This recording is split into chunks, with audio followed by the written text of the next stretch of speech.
No 2 days in the market are the exact same. 98% of traders don't understand the difference between a low probability day versus a high probability day.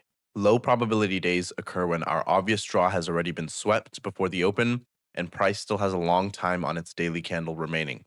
This means that the distribution move has occurred before the real market participants have stepped in. So this could happen in Asia or London. Another factor of a low probability trading day is no news. A lack of news represents a lack of volatility in the market.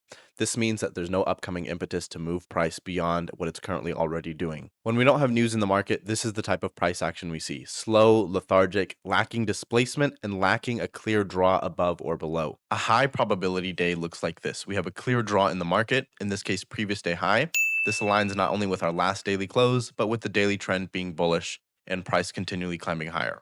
If this was just before the open, you see we still have previous day high intact as our draw that price is drawing up toward, and you see we still have a good amount of time left on our daily candle. This means that time is on our side and our draw and liquidity is obvious, giving us enough opportunity to let the two merge and take a trade. High probability days also tend to have lots of news. So high impact red news like this, like CPI, like PPI, like retail sales, these are all catalysts that increase volatility. This is an example of a high probability day. You see here we consolidated, we moved up at the open, we came all the way down, we swept relative lows, then we distributed higher, closing the day at the highs.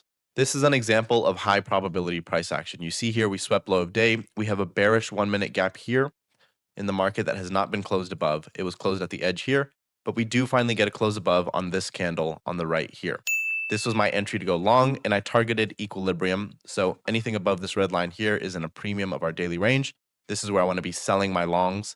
I bought this close, went straight to profit. You see I got about 37 points on this trade, almost no drawdown.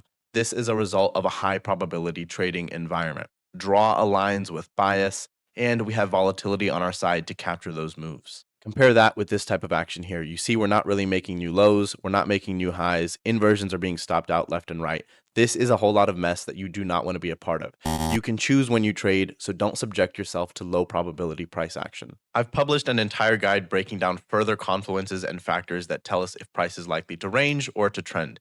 If you guys want this guide, it includes things as previous day, pre-market news, other indices and sectors in the market, opening volume, stuff like that. Just comment probability. Comment the word probability, and I will send you this guide for free in your DM.